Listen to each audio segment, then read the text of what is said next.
Exercise 8.2, question number 1. A family has 2 children. What is the probability that both the children are girls given that at least one of them is a girl ன்னு கொடுத்துக்கிறாங்க. So ஒரு ஃபேமிலியில் பார்த்தீங்கன்னா 2 children கொடுத்துக்கிறாங்க. So இதோட sample space முதல்ல எழுதலாம். So s is equal to 2 சில்ட்ரன்றது எப்படி இருந்துக்கலாம், ஃபஸ்ட்டு 2 சில்ட்ரன் கொடுத்துக்கிறாங்க. அப்போ ரெண்டுமே பாய் இருக்கலாம், இல்லை ஒரு பாய் ஒரு கேர்ள் இருக்கலாம், இல்லை ஒரு கேர்ள் ஒரு பாய் இருக்கலாம், அண்டு கேர்ள். ஸோ இதுதான் இதோட பாசிபிலிட்டிஸ். 2 சில்ட்ரன் இருக்கிற பாசிபிலிட்டிஸ்.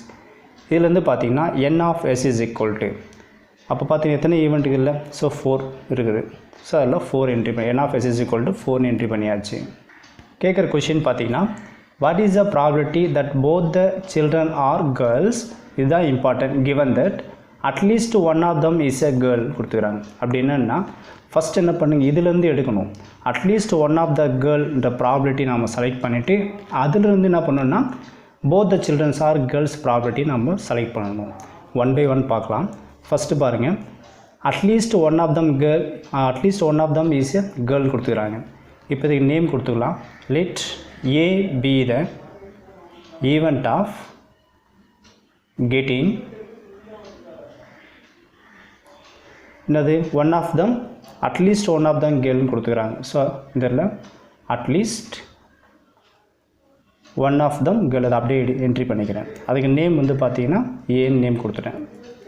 சரி, இந்த A is equal to at least one of them கேர்ள்னால் ஒரு கேர்ளும் இருக்கலாம், 2 கேர்ளும் இருக்கலாம்னு அர்த்தம். ஓகேங்களா? இப்போ பார்த்தீங்கன்னா இங்கே பாய் தான் இருக்குது, இல்லை கேர்ளே கிடையாது. ஸோ அப்போ ஸ்கிப் பண்ணிடல, இது வேண்டாம். அடுத்தது பார்த்தீங்கன்னா இங்கே ஒரு கேர்ள் இருக்குது. அப்போ என்ன பண்ணலாம், இது பாய் அண்டு கேர்ள். அதே மாதிரி இங்கே ஒரு கேர்ள் இருக்குது. ஸோ இங்கே ஒரு girl and boy and girl. So at least 1, so minimum 1 maximum 2, ஏன்னா இருக்குது 2 சில்ட்ரன் தான். இதுலேருந்து பார்த்தீங்கன்னா N of A is equal to எவ்வளோ வரும், 1 2 3, ஸோ 3ன்னு வந்துடும்.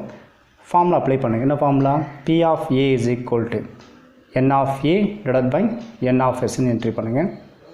என் ஆஃப் ஏ ஓட ஆன்சர் வந்து 3 டிவைடட் பை என் ஆஃப் எஸ்ன்றது 4.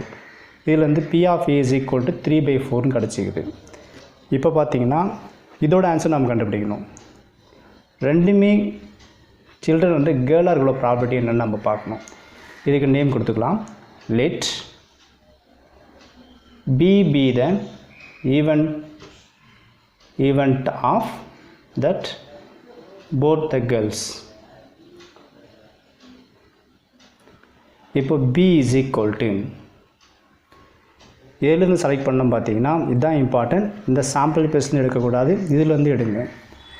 இப்போது இந்த சாம்பிள் ஸ்பேஸில் வந்து ரெண்டுமே கேர்ள் ஆகிறது பாசிபிலிட்டி எதுன்னு பார்த்தீங்கன்னா இது மட்டும்தான். ஸோ இதில் ஜின்னு எடுத்துங்க. ஓகேங்களா? ஸோ இப்போ இருக்கிற ப்ராபபிலிட்டி பார்த்தீங்கன்னா இதுக்கு பேர் வந்து கண்டிஷனல் ப்ராபபிலிட்டின்னுவாங்க. கண்டிஷனல் ப்ராபபிலிட்டி என்னன்னு முதல்ல தெரிஞ்சுங்க. கண்டிஷனல் ப்ராபபிலிட்டி பார்த்தீங்கன்னா நம்மக்கிட்ட ஒரு சாம்பிள் ஸ்பேஸ் கொடுத்துருப்பாங்க. இங்கே பாருங்கள், நம்ம கொடுத்த சாம்பிள் ஸ்பேஸ் இதுதான். இந்த கொடுத்த சாம்பிள் ஸ்பேஸ்லேருந்து ஒரு கண்டிஷனில் என்ன பண்ணுவோம், ப்ராபபிலிட்டி அப்ளை பண்ணுவோம். அந்த condition at least one of them, அதாவது கிவன் தட் கொடுத்தாங்க பார்த்தீங்களா. So at least one of them கொடுத்தாங்க பார்த்தீங்கன்னா அதுலேருந்து ஒரு ப்ராபபிலிட்டி நமக்கு கிடச்சிருக்கும். அந்த ப்ராபபிலிட்டி சாம்பிள் ஸ்பேஸில் இருந்து இன்னொரு ப்ராபபிலிட்டி நம்ம கண்டுபிடிச்சிப்போம். ரைட்டா? ஸோ இதுதான் கண்டிஷனல் ப்ராபபிலிட்டின்னு அர்த்தம். இந்த மாதிரி இருக்குது எல்லா சமயமும் கண்டிஷனல் ப்ராபபிலிட்டி. நெக்ஸ்ட்டு கண்டிஷனல் ப்ராப்பர்ட்டிஸ்னால் ஃபார்முலேஸாக நம்ம அப்ளை பண்ணி ஆகணும்.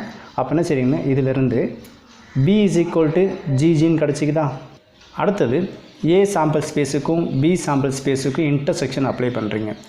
ஏ intersection B is equal to, இதில் பார்த்தீங்கன்னா பாய் கேர்ள் பாய் கேர்ள் இருக்குது. இதில் பார்த்தீங்கன்னா கேர்ள் மட்டும்தான் இருக்குது. அப்போது ரெண்டுத்துக்கும் இன்டர்செக்ஷன் வரும்போது இந்த கேர்ள் மட்டும்தான் வரும். ஸோ இதில் அப்ளை பண்ணியாச்சு. அடுத்தது இதில் N of A intersection B apply பண்ணுங்கள். N of A intersection B எத்தனை இருக்குது, 1 தான் இருக்குது. இப்போ ஃபார்முலா அப்ளை பண்ணலாம். அதாவது P of A is equal, நம்ம ஃபார்முலா அப்ளை பண்ணணும். P of A is equal n of A by N of S apply பண்ணணும். இங்கே n of A intersection B, அப்போ என்ன formula, P of A intersection B is equal to N of A intersection B divided by N of எஸ்ன்னு entry பண்ணுங்கள். இதிலேருந்து n of A intersection பியோட answer வந்து 1, என் of எஸோட answer வந்து 4ன்னு கிடைக்குது. இப்போ தான் நம்ம கண்டிஷனல் ப்ராபர்ட்டி ஃபார்முலா அப்ளை பண்ணுறோம். ஃபார்முலா பார்த்திங்கன்னா P of P given that A is equal to, இது எப்படி என்ட்ரி பண்ணோம் பார்த்தீங்கன்னா P of P given that A, இது ஸ்லாஷ்னு போட்டப்போ அது கிவன் அர்த்தம். இங்கே பாருங்கள், given that கொடுத்தது கீழே வரணும், given that at least one of the girl, so அதுதான் நம்ம ஏன்னு எடுத்தோம். ஸோ அதனால் கீழே ஏன்னு எடுத்துக்கிறோம். அண்டு பின்றது த கேர்ள், ரெண்டுமே சில்ட்ரனாக இருந்து சொன்னாங்க பார்த்தீங்களா, ஸோ அது பி.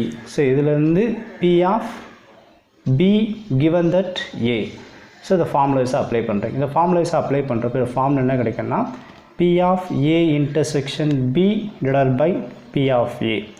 ஸோ இந்த ஸ்லாஷ் கீழே என்ன இருக்குதோ அது வந்துடும், P of Aன்னு வந்துடும். சப்போஸ் B இருந்தால் இங்கே P of Bன்னு வரும். ஸோ நியூமரேட்டர் பாருங்கள் P of A இன்டர்செக்ஷன் Bன்னு வரும். இதுலேருந்து P of A intersection B value என்னது 1/4 divided by P of A. P of A என்றது பார்த்தீங்கன்னா 3/4 கிடச்சிது. இதில் 3/4 என்ட்ரி பண்ணுங்கள். இதிலிருந்து இந்த 1/4 அப்படி இருக்கட்டும், இந்த டிவைட் இருக்கட்டும், மேலே ரொம்ப ரெசிபிகள் சேஞ்ச் ஆகுமா, அப்போ டிவைட் நமக்கு மல்டிபிகேஷனாக ஆகும். 3/4ன்றது நமக்கு 4/3 மாறும். இதில் வந்து 4 கேன்சல். இதில் நமக்கு என்ன கிடைக்கும்னா ஆன்சர் வந்து P of B given that A is equal to 1/3 கிடச்சிக்குது. So இதுதான் இந்த சம்மோட ஆன்சர். இதில் 1 or 2 சம்ஸ் நீங்கள் ப்ராக்டிஸ் பண்ணுறப்போ இந்த கண்டிஷனல் ப்ராபர்ட்டி சம் ஈஸியாக அண்டர்ஸ்டாண்ட் ஆகும். அகைன் நான் ஒன்று சொல்கிறேன் பாருங்கள், கண்டிஷனல் ப்ராபபிலிட்டியோட மீனிங் பார்த்தீங்கன்னா ஏற்கனவே நம்மக்கிட்ட ஒரு சாம்பிள் ஸ்பேஸ் கொடுத்துருப்பாங்க. ஓகேங்களா, ஏற்கனவே ஒரு சாம்பிள் ஸ்பேஸ் கொடுத்துருப்பாங்க, அது ஒரு கண்டிஷன் கொடுத்துருப்பாங்க. அந்த கண்டிஷன்லேருந்து இன்னொரு சாம்பிள் ஸ்பேஸ் நமக்கு கிடைக்கும். அந்த சாம்பிள் ஸ்பேஸில் இருந்து என்ன ப்ராபபிலிட்டி இருக்குன்ற எடுத்து எழுதுறது தான் கண்டிஷனல் ப்ராபபிலிட்டி. ஸோ கொஷினை ரீட் பண்ணிங்கன்னா கேர்ஃபுல்லாக ரீட் பண்ணி அப்ளை பண்ணுறப்போ சம் டிஃப்ரென்ஸ் நமக்கு தெளிவாகவே தெரியும். ஓகேங்களா, ஸோ இதுதான் இந்த சம்மோட ஆன்சர். Thank you students.